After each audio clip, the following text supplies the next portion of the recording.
Today we're going to be learning about AWS Cloud Computing. Let me just share my screen and then we will begin.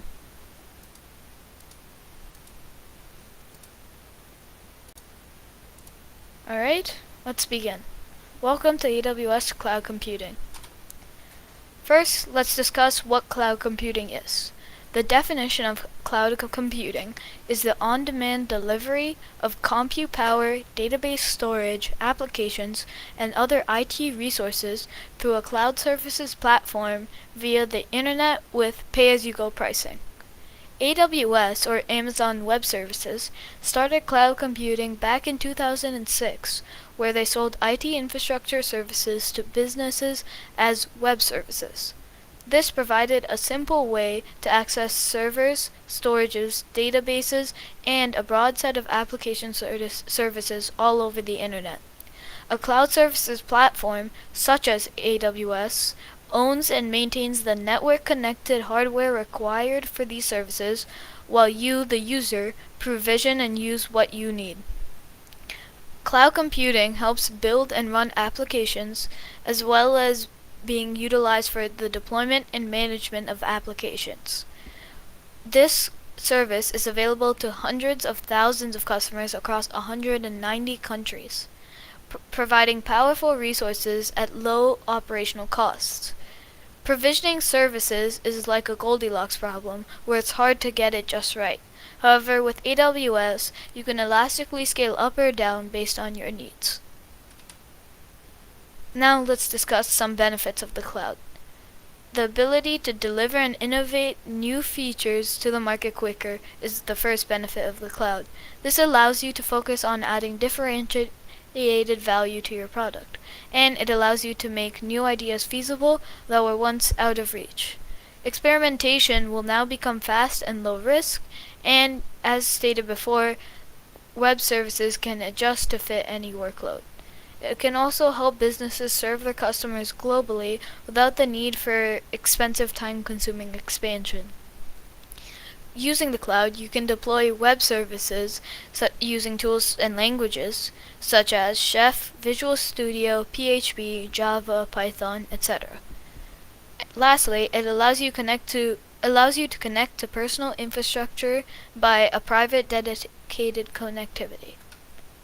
Some more benefits include the five following: trade capital expense for variable expense, benefit from massive economies of scale, stop guessing about capacity, increase speed and agility, stop spending money running and maintaining data centers, and going global in minutes. So let's discuss each. When you trade capital expense for variable expense, you will only pay for what you consume, and you only pay when you're consuming, making it the most optimized pricing. When benefiting from massive economies of scale, users can benefit from lower variable costs, they can achieve higher economies of the similar scale, and this will eventually lead to lower prices for consumers. You can also stop guessing about capacity. You can access as much or as little of the cloud as needed, and like stated, you can scale up or down when necessary with a few minutes notice. You can also increase speed and agility by reducing the time it takes to make resources available, which causes a large increase in agility due to cost and time to experiment becoming extraordinarily lower. Lastly, you can go global in minutes by reaching people all around the world as you deploy your application in multiple regions around the world extremely quickly with only a few simple steps, and it can mean you could provide a lower latency, or for those of you who don't know, a delay before a transfer of data, and a better experience for your customers, all at a small cost. Now let's discuss total cost of ownership, or TCO. Total cost of ownership reduces the need to invest in large capital decisions by providing you a pay-as-you-go model that allows you to invest in the capacity that you actually need and use. TCO calculators, as you can see on the image on the right, allows you to estimate the cost and the savings by switching from on-premises to the cloud. Calculators also modify assumptions that best meet your business needs to provide an accurate estimate. The calculator provides directional guidance on possible savings that you may earn from switching to AWS. The tool is built on an underlying calculation model, and therefore it generates a fair assessment of a value that a customer may achieve. However, it's important to note that TCO calculators are only supposed to be used as an approximation and not an exact number. Here is a short video that you may watch to learn more about the basics of cloud computing. Next, let's discuss the types of cloud computing. There's several different models of cloud computing, which all allow you a different amount of control over your web services. The three main types include Infrastructure as a Service, or IaaS, Platform as a Service, or PaaS, and Software as a Service, or SaaS.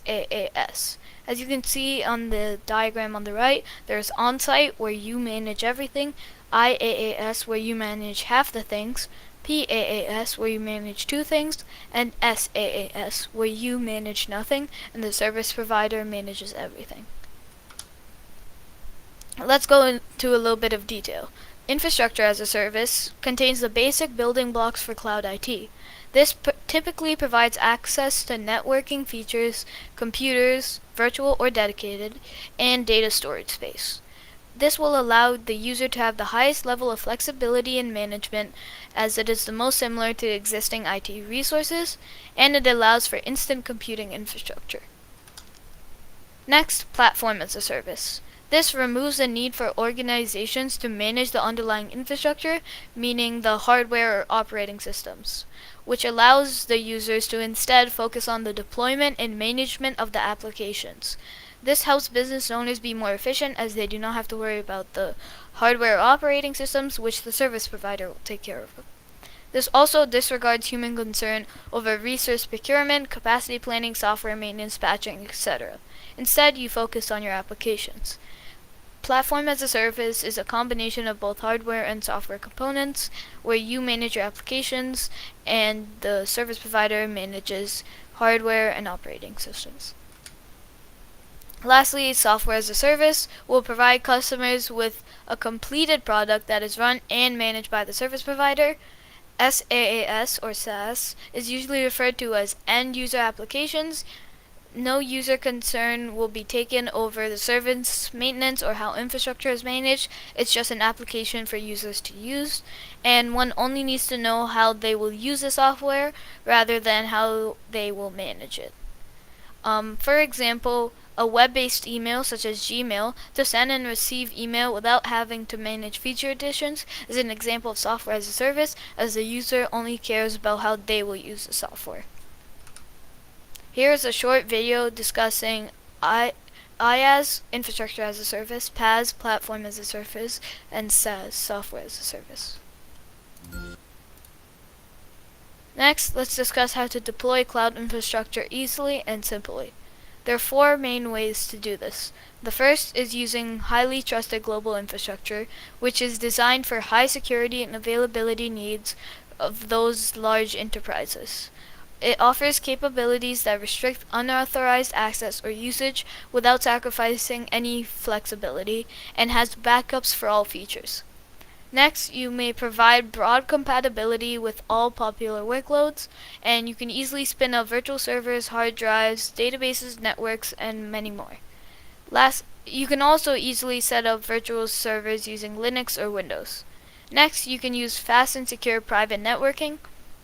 This will provision a private section of the AWS cloud to you, the user, so that you may define and retain control of it.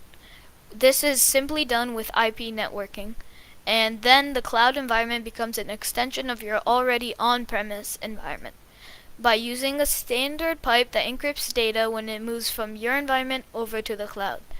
More data creates a dedicated network connection from your existing data centers to AWS and gives you a predictable network performance increase by bypassing the public internet as well. Lastly, you can use tools to control access to all of your cloud resources, and this is done by creating and managing users and integrating with your existing identity systems. which allows you to give greater flexibility to rapidly create new apps, lower costs for existing apps, and benefit from the global infrastructure and security for AWS. Next, let's talk about the cloud. Cloud-based applications are fully deployed in the cloud. These applications in the cloud are created solely in the cloud. Or another way they could be made is by migrating them from an existing infrastructure into the cloud so that you may take advantage of the benefits that the cloud gives you. Cloud-based applications can be built on low-level infrastructure and do not require much. However, they can also use higher services that provide detachment from management, architecting, and scaling goals. Hybrid is where you use a combination of the cloud and on-premise, and it's a way to connect infrastructure and applications. It connects cloud-based resources to existing resources on-premise. A common method of hybrid deployment is to extend and grow an organization's infrastructure into the cloud while simultaneously connecting to the cloud. You may run applications in both the cloud and on-premise, and you can access AWS wherever necessary, whether it's on-premise or in the cloud. Lastly, there's solely on-premise, which is referred to as the private cloud. This uses virtualization and resource management tools. On-premises deployment of apps leads to the inability to receive cloud computing benefits. This is used typically to provide dedicated resources, and it's typically the same as previous IT infrastructure. Lastly, it uses application management and virtualization technologies to attempt to increase resource usage. Here is a video discussing the cloud, the hybrid, and the on-premise. Next, AWS Security. AWS infrastructure installs safeguards to protect privacy. Data is kept in highly secure data centers, and it manages dozens of compliance programs. Segments of compliance have already been completed, and AWS has the highest security without the user itself managing their own facility, allowing the user to save money at the same time as keeping their data secure.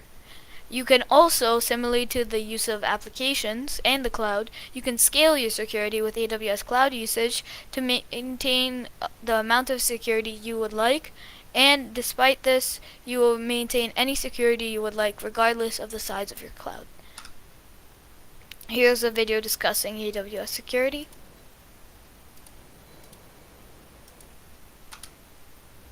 Next, let's discuss the services AWS provides you. First is Analytic Services. So Analytic Services are a set of services that handle every step of the analytics process. These services are powerful, flexible, and however yet simple to use, enabling organizations to put their unorganized data to work efficiently. Here are some example services that fall under the Analytic Services: Elasticsearch, Amazon Kinesis, Amazon Redshift, and Amazon Athena. Elasticsearch is an open search and analytics engine that is used to log analytics real-time and application monitor and use user-click analytics to study data. Amazon Kinesis enables you to absorb, buffer, and process streaming data to find specific insights promptly and quickly. Amazon Redshift can ask questions and combine exabytes, or a 10 to the 18th byte, of organized and disorganized data across your data warehouse, operational database, and data lake, which, for those of you who don't know, is a centralized repository that allows you to store all of your structured and unstructured data at any scale. And Amazon Redshift does all this by using the language called Standard Query Language, or SQL. Amazon Athena is an interactive question service that makes it simple to analyze data in Amazon Edge 3 using SQL.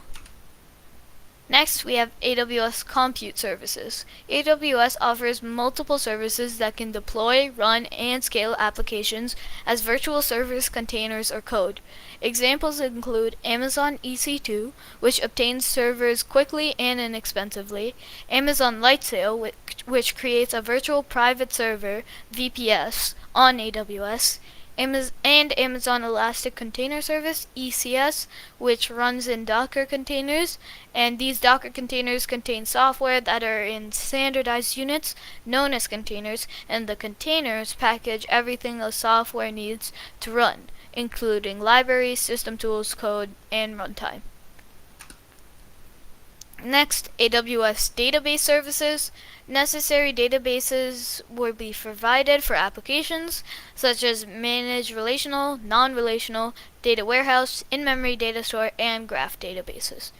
We have two examples, which are Amazon Dynamodb and Amazon Relational Database Services, or Amazon RDS.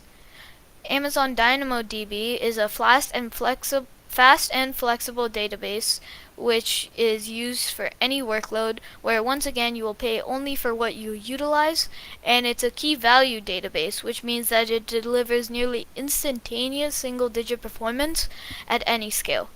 It is used to build and handle internet applications, and it's a fully managed service that handles more than 1 trillion requests per day.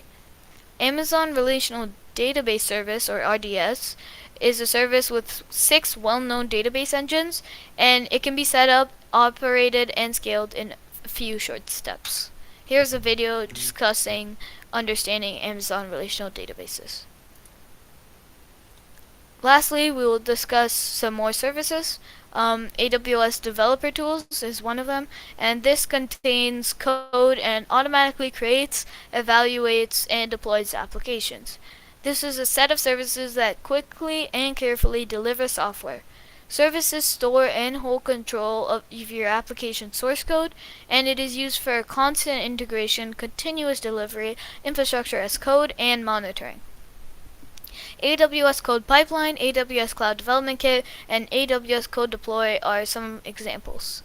AWS Code Pipeline can create an end-to-end software release workflow using services that continuously deliver service that automates the release of pipelines in order to have fast and reliable applications as well as infrastructure updates.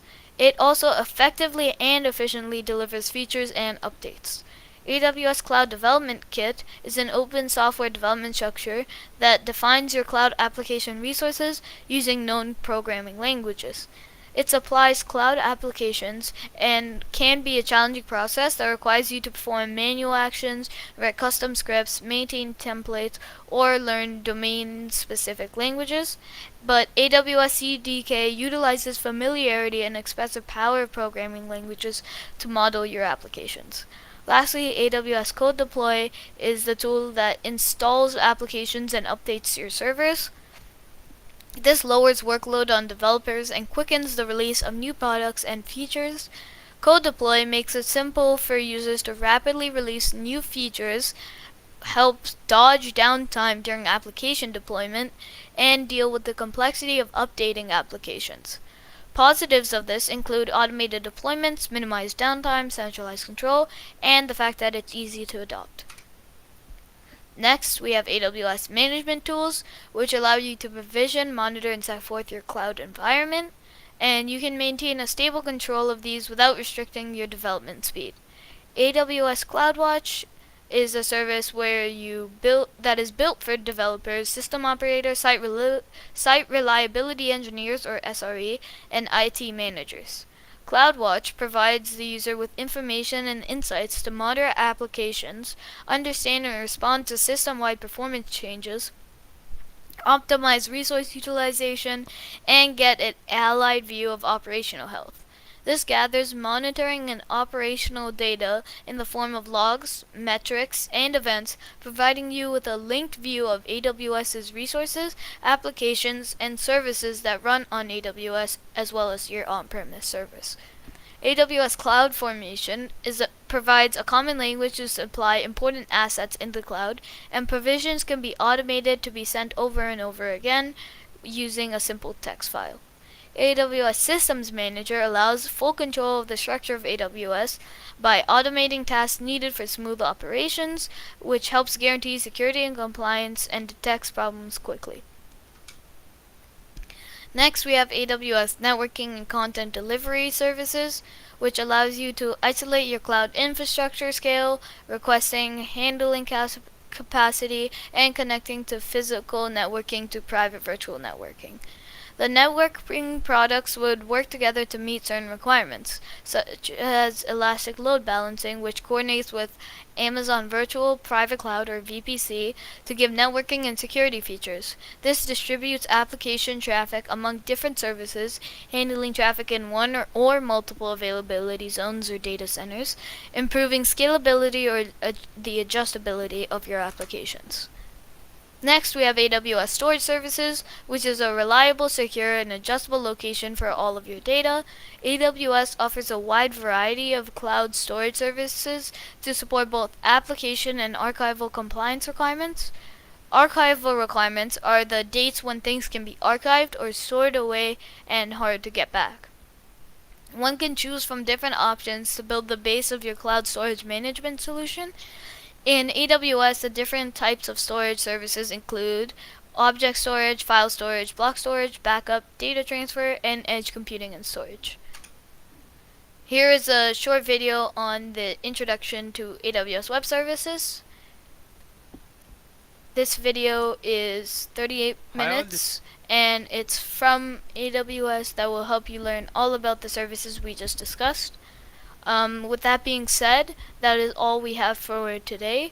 Thank you for listening to the Cloud Computing Lecture. We hope you enjoyed and we hope you learned something. These videos are very informative if you would like to go into further detail about anything I covered today. Thank you everyone, and we'll see you next week.